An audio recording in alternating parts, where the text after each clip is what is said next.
Jadi kalau artificial intelligence atau kecerdasan buatan itu mungkin secara umum orang belum banyak menyadari ya. Padahal sebenarnya di kehidupan kita sehari-hari itu udah cukup banyak. Contoh misalnya kalau kita ada Android atau bisa pakai Apple itu ada yang namanya kan Google Assistant atau Siri gitu. Itu sebenarnya mereka menggunakan kecerdasan buatan. Atau misalnya kalau kita biasa belanja online nih, terus ada CS-nya yang bales tapi mungkin lebih kaku ngomongnya, itu biasanya bentuknya pakai chatbot, itu juga pakai kecerdasan buatan itu. Atau kalau kita masuk ke gedung, kita cek suhu, nanti kita ditembak cek suhu langsung bisa. Kadang mungkin bukan yang kayak tembak, dia cuma kayak pakai kamera aja langsung tahu kita punya suhu berapa, itu juga pakai kecerdasan buatan. Karena kecerdasan buatan sendiri itu sebenarnya secara umum lah ya, itu memang lebih bisa dibilang kayak perpanjangan dari kecerdasan kita sebagai manusia gitu kan. Jadi membedakan kita manusia dengan makhluk lain kan, kita memang punya kecerdasan nih, kita bisa berinteraksi sama orang lain, kita bisa belajar ya, mungkin belum tentu orangnya pintar tapi kita punya kapabilitas untuk beradaptasi dan belajar tentang keadaan sekitar gitu. Kayak tadinya mungkin kita nggak bisa baca tulis, sekarang bisa baca tulis. Kita tadinya nggak tahu tentang satu hal, sekarang jadi tahu. Nah, kapabilitas kecerdasan atau kemampuan untuk beradaptasi atau belajar itu tuh yang dijadikan perpanjangan melalui kecerdasan buatan untuk mesin-mesin atau medium tertentu gitu. Tadi misalnya dalam bentuk chat, dalam bentuk computer vision, macam-macam, di mana di kecerdasan tersebut dimodelkan sedemikian rupa agar si mesin atau si alat tersebut dapat mendapatkan cerdasan untuk beradaptasi seperti yang kita harapkan sesuai dari use case atau kebutuhannya tadi sih Mas Nemo.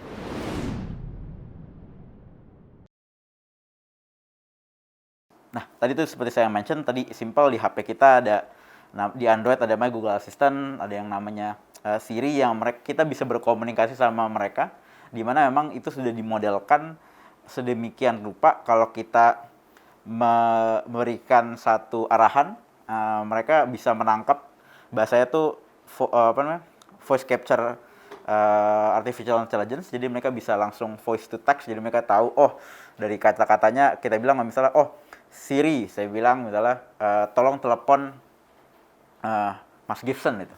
Nanti dia langsung otomatis langsung nge-capture, langsung ngecek ke HP, langsung bisa melakukan aktivitas, oh telepon Mas Gibson. Dimana itu sama aja kalau kita misalnya interaksi sama orang kan, misalnya kita punya asisten yang manusia, yang orang gitu, dimana Mbak tolong dong, atau Mas tolong dong, telepon Mas Gibson gitu. Dia bakal melakukan hal tersebut. Dimana tadi seperti dibilang, aktivitas tersebut memang biasanya dilakukan oleh manusia melalui menggunakan kecerdasan sebagai manusia.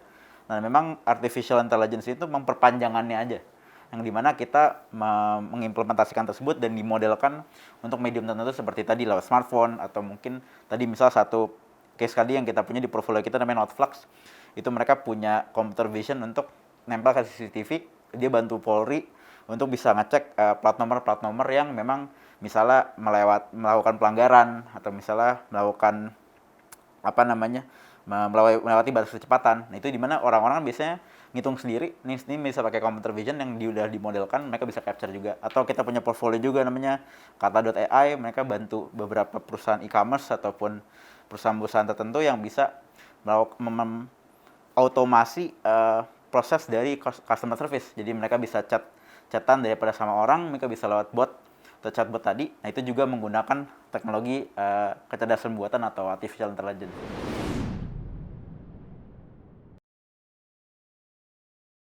Betul, jadi memang tergantung bahasanya kita, use case-nya. Jadi kan memang seperti kita juga kan sebagai manusia, kita punya, setiap orang kadang juga punya kelebihan kekurangan masing-masing gitu. Jadi ada orang yang memang spesialis misalnya di engineering gitu, bidang engineering, ada juga yang spesialis misalnya di bidang keuangan gitu.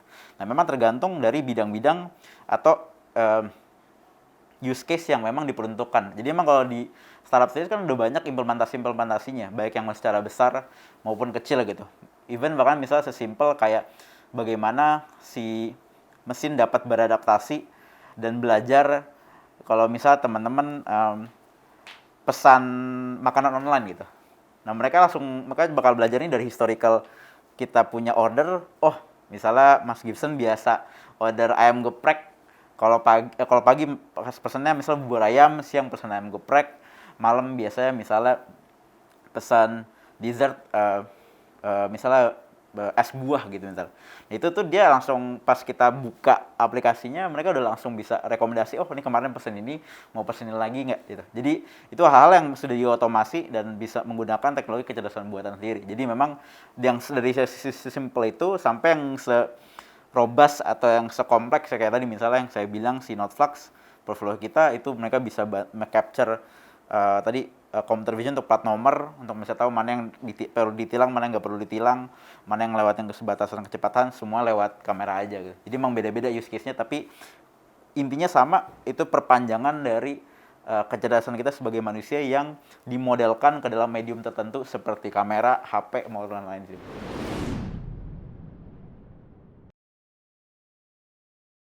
Secara idealnya sih memang kita banyak lihat trennya seperti itu. Tapi kita juga believe, terutama untuk use case yang secara lebih besar dan lebih impactful ya. Kita believe yang namanya tuh bahasa kita namanya organic intelligence ya. Dalam arti yang si artificial intelligence ini tuh bukan sebagai substitusi atau pengganti dari orang tersebut, tapi sebagai tools yang membantu pekerjaan dari si pekerja tersebut itu. Jadi misalnya contoh, saya misalnya orang customer service misalnya, instead of kayak saya navigate semua komunikasi atau semua komplain saya sendiri, saya ada 1-2 layer di awal dulu yang lewat si chatbot. Jadi mereka bisa mengurangi kerjaan saya nih. Jadi saya jadi CS, saya telepon semua orang, saya angkat. Mereka bisa lewat situ dulu, dimana kalau memang yang tidak bisa diselesaikan dengan chatbot, baru saya gitu. Or for example, yang tadi misalnya contoh kayak misalnya si Siri-nya tadi misalnya, saya kan habis saya order misalnya full online misalnya gitu. Tapi nanti misalnya pas saya mau telepon misalnya nih, nanti pas atau misalnya saya melakukan beberapa aktivitas yang misalnya diotomasi sama dia, tapi nanti selanjutannya tetap ada orang lagi gitu. Jadi mau kita lihat gimana sebenarnya kita believe gimana nih yang tadinya misalnya instead of kayak tadinya saya butuh 5 orang untuk ngerjain ini, saya nggak butuh orang sama sekali. Logikanya saya lebih prefer kalau misalnya tadinya saya dengan 5 orang saya cuma bisa serve 15 orang, tapi dengan adanya artificial intelligence ini saya tadinya pakai 5 orang untuk 15 orang, saya pakai 5 orang saya bisa serve 100 orang, atau 1000 orang gitu. Jadi produktivitas dari workers atau pekerja itu lebih tinggi dengan di-embed atau disupport melalui dengan artificial intelligence tersebut. Jadi memang tergantung dari perspektifnya sih kalau kacamata saya, candid dari saya, memang ada beberapa pekerjaan yang mungkin bisa di-replace atau digantikan, tapi secara umum saya percaya artificial intelligence itu lebih bakal membantu pekerja kita untuk bisa lebih produktif dan lebih efisien dibanding sebelumnya tanpa artificial intelligence sih mas.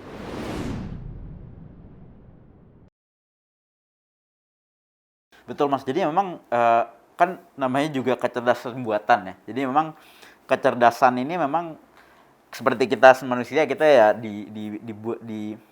dibuat oleh yang maha kuasa lah, dimana bigger zat dari yang kita ada gitu. Nah tapi kalau misalnya si artificial intelligence atau AI ini kan mereka dibuat oleh manusia juga, karena memang perpanjangan tangannya kan. Nah di mana pekerjaan-pekerjaan baru nih misalnya seperti data scientist, AI engineer dan lain-lain tuh bakal banyak nih, dan itu juga bakal adaptasi ke beberapa sub kerjaan lagi misalnya kayak UI UX gitu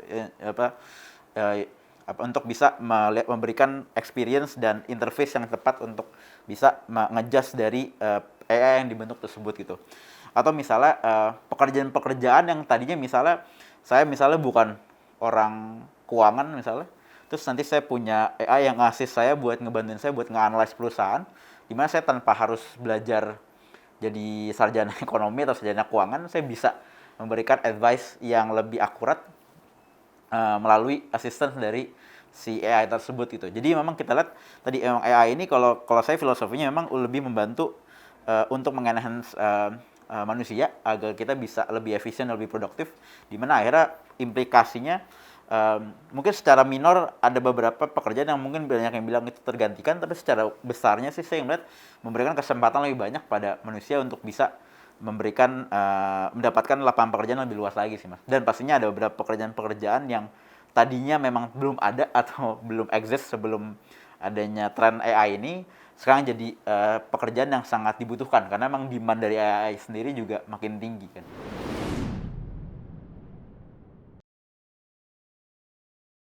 Itu memang pertanyaan yang bisa bilang ke semua orang dan lebih tepatnya ke pribadi ya. Karena sebenarnya memang masalahnya tuh lebih ke waktu. Karena ini tuh AI tren ini tuh udah di depan mata.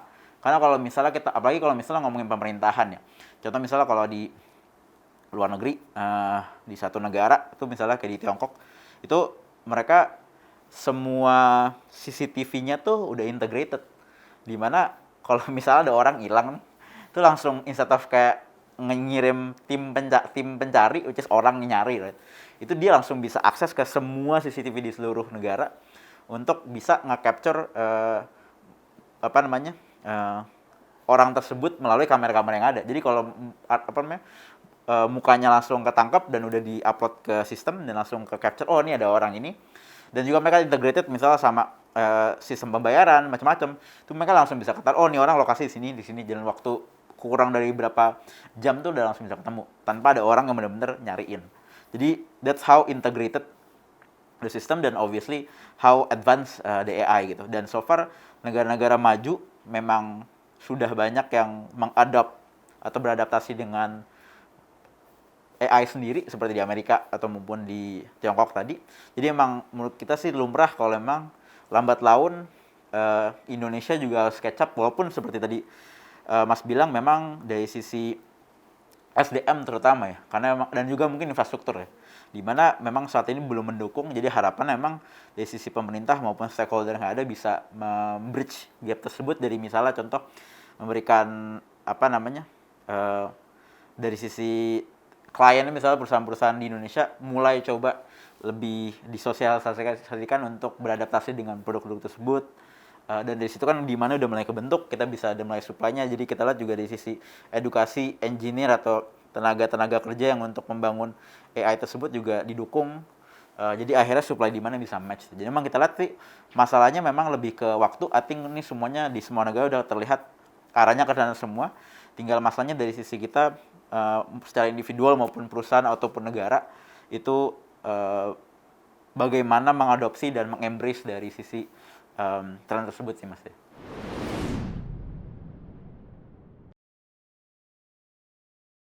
Jadi kita lihat sih memang kalau ngomongin Indonesia, mungkin kalau kota besar ya, contoh terutama kayak Jakarta, infrastrukturnya memang terlebih tuh memang dari sisi koneksi internet ya.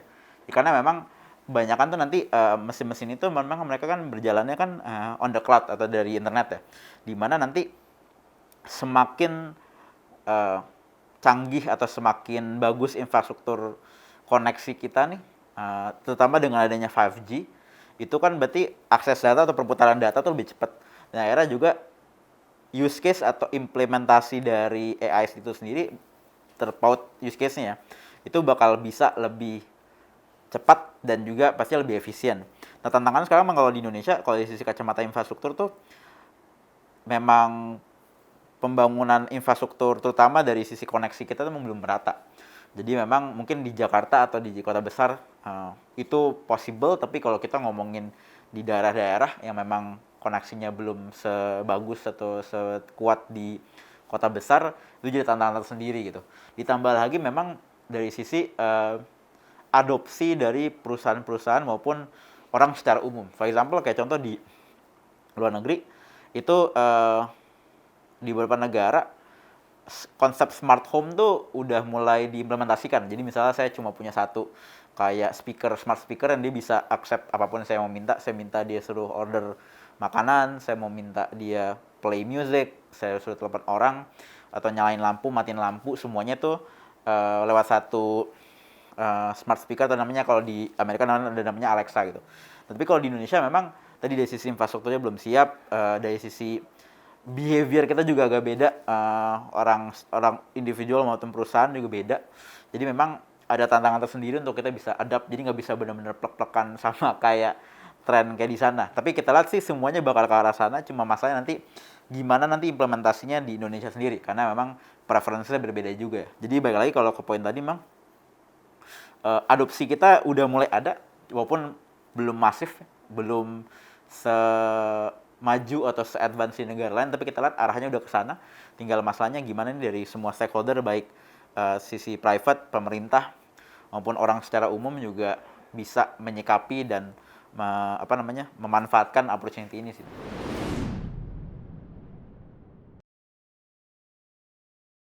Kalau kita sih ngeliatnya memang kalau untuk membangun talentanya ya, jadi kita sih ngeliat ada bisa dibilang dua aspek lah utama ya, dari sisi aspek pendidikan, karena kita lihat juga dari sisi pendidikan sendiri itu tuh universitas maupun vokasi itu belum ada yang memberikan sebuah gelar atau yang subjek yang spesifik untuk industri tersebut. Jadi memang kita lihat perkembangannya masih cukup minim. Institusi riset yang spesifik di sana juga baru mulai bermunculan, masih baru semua. Jadi kita lihat belum se-advance di negara luar. Sama ketiga ya pastinya dari sisi industri. Di mana industri sendiri juga sekarang kita masih, mungkin kalau terutama industri digital yang bakal adopsi paling awal tuh juga, walaupun pertumbuhannya pesat sekali, tapi memang belum sebesar industri-industri lain. Jadi memang kita lihat satu-satu ini yang memang harus di-improve ya. Jadi sisi pendidikan kita harus coba gimana kita bisa improve dari sisi ke kurikulum pembelajaran kita untuk bisa mempersiapkan talenta-talenta masa depan kita nih, para pelajar kita untuk bisa adopt this knowledge. Sama kedua pastinya dari sisi riset dan teknologi kita makin didukung oleh pemerintah, banyak kerjasama public private partnership untuk bangun institusi riset terkait hal tersebut untuk bisa memberikan kita pandangan terdepan terkait AI sendiri. Sama ketiga pastinya gimana mempertemukan antara sektor pendidikan dan juga industri terkait kebutuhannya mereka, karena so far memang yang dari sisi demand sebenarnya tuh pesat sekali. Dari sisi industri tuh mereka permintaannya sangat tinggi, terutama seiring dengan industri digital dan teknologi kita yang tumbuh pesat ya. Di sisi jumlah investasi, pertumbuhan perusahaan sih, nilai perusahaannya dan coverage-nya mereka itu juga sangat tinggi ya. Cuma memang sayangnya supply kita belum bisa catch up. Makanya mungkin sempat banyak dengar kayak misalnya perusahaan-perusahaan unicorn kita punya engineering team nggak hanya di Indonesia, bahkan mungkin yang pusatnya bukan di Indonesia, bahkan pusatnya malah di negara tetangga gitu, seperti mungkin di India ataupun Vietnam gitu, karena memang talenta kita supply-nya masih minim. Tapi which is saya sih percaya itu jadi opportunity, karena sebenarnya kalau dari sisi semua stakeholder, baik itu pemerintah maupun swasta, bisa membangun supply-nya dengan tepat, itu demand tadi instead of kayak tadi keluar negeri, kita bisa bangetlah memperkaya talenta-talenta kita di Indonesia sih. Jadi memang kita lihat tadi hal-hal tersebut yang jadi krusial untuk kalau kita bisa pengen capture opportunity dari AI, tren dari AI sendiri sih.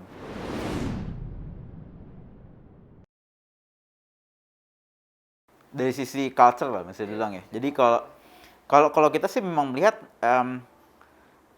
tadi itu sebenarnya jadi sebuah opportunity juga ya, karena memang itu yang membedakan negara kita bisa bilang kayak opportunity di market kita dibanding market lainnya. Jadinya itu akhirnya memberikan barrier to entry buat negara-negara luar atau solusi-solusi AI dari luar yang mau masuk ke Indonesia, karena mereka nggak bisa serta-merta kayak, oh ini saya sukses di negara A atau di negara B, saya langsung replicate aja buat jual di Indonesia gitu. Jadi memang butuh local wisdom atau local touch-nya juga, dimana kita sebagai orang lokal punya kelebihan atau advantage tersebut ya.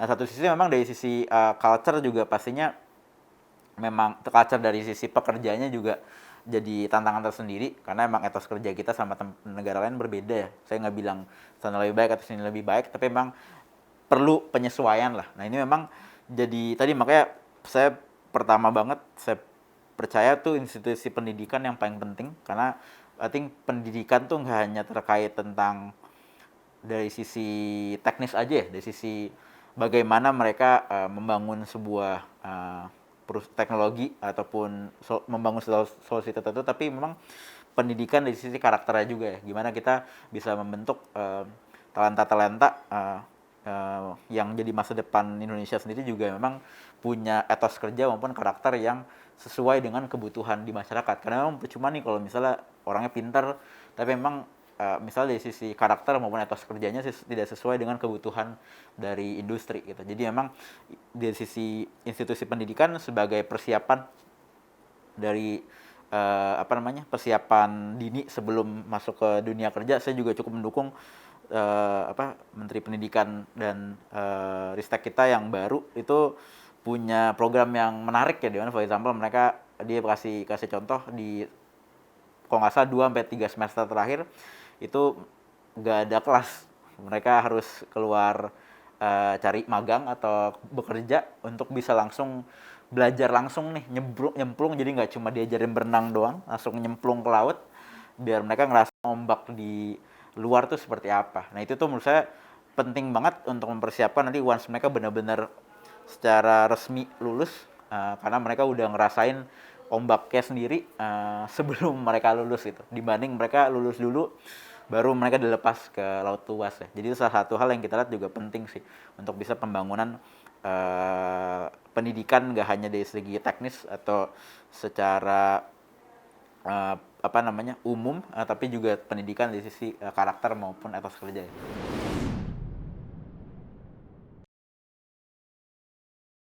Sebenarnya sih kalian sebenarnya tidak menutup kayak hanya orang yang punya bakat ya yang bisa belajar ini. I think kita banyak belajar, which is something yang tadi kita cukup kaget itu karena demand tinggi banget. Kalau kita pernah ngobrol sama beberapa talenta-talenta yang fokus di industri tersebut, mereka tuh semuanya belajar sendiri. Jadi dan anaknya memang dengan era teknologi seperti sekarang ya, dan semuanya serba bisa ditemukan online, itu akhirnya mereka semua banyak belajar melalui forum-forum online atau mungkin bahkan yang modelnya seperti kayak GitHub, mereka belajar lewat komunitas yang ada, atau mereka ada ngambil online courses yang mereka belajar sendiri, atau misalnya ada spesifik belajar tentang itu, dimana sekarang malah sebenarnya sih lebih kepada kemauannya aja sih. Dan terutama kalau karena masih muda, beruntungnya itu tuh kita masih punya waktu. Dan ini yang suka tantangan adalah kita mau pakai waktu kita untuk apa gitu. Apakah mereka mau ya udah main-main, bahasanya enjoy masa muda ya, atau mereka udah mau belajar tentang AI tersebut sejak dini. Nah, dimana dengan kita punya waktu masih muda ini, kita bisa punya waktu belajar lebih banyak. Jadi akhirnya memang bisa, karena industri masih baru, keuntungan itu ya. Jadi mau orang-orang yang bilang expert tuh mereka baru belajar mungkin berapa tahun terakhir doang. Mau dia umur 50 tahun, 60 tahun, 70 tahun, tapi mau dibilang mereka expert, mereka baru belajar industri itu kayak berapa tahun terakhir aja. Jadi kalau umur kita misalnya say 16-17 tahun, kita belajar 7 tahun, umurnya berarti kan 24, itu mereka berarti nggak kalah expert dibanding sama orang yang umurnya udah 70-80 tahun, karena mereka juga baru belajar 7-8 tahun terakhir.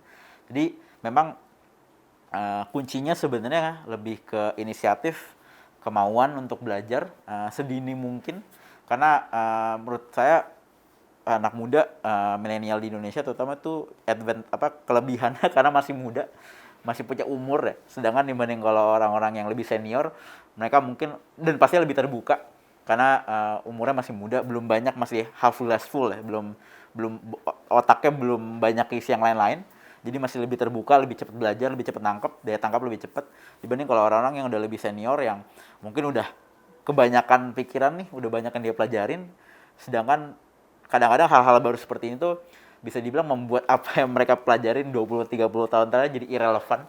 Itu tuh kadang gak gampang buat orang-orang yang sudah cukup senior. Dan pastinya karena udah lebih berumur, daya tangkap mungkin gak secepat seperti yang masih muda, pemikiran gak terbuka, waktunya juga gak sebanyak yang masih muda. Jadi kita lihat sih semua kelebihan atau kesempatan itu ada, cuma tinggal dari anak muda Indonesia, milenial kita tuh bisa mengembrace atau menangkap kesempatan tersebut nggak sih, dengan yang penting kemauannya ada, keinginan belajar ada sedini mungkin, dan pastinya ada usaha dan kerja keras, nggak bakal membuahkan hasil sih.